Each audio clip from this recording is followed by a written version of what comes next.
This is Edwin Kwan from Sydney, Australia.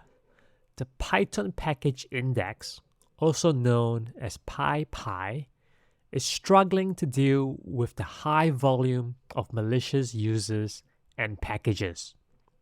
As a result, the administrators of the index temporarily suspended new user registrations and project creations.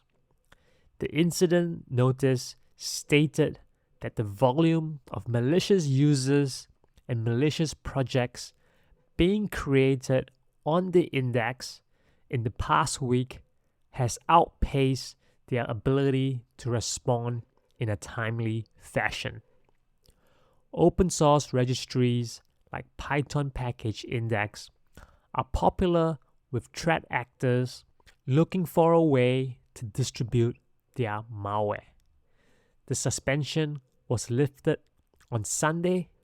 However, it is not known if the administrators have implemented a more permanent solution for dealing with malware. Search for and subscribe to It's 505 wherever you listen to your favorite podcasts.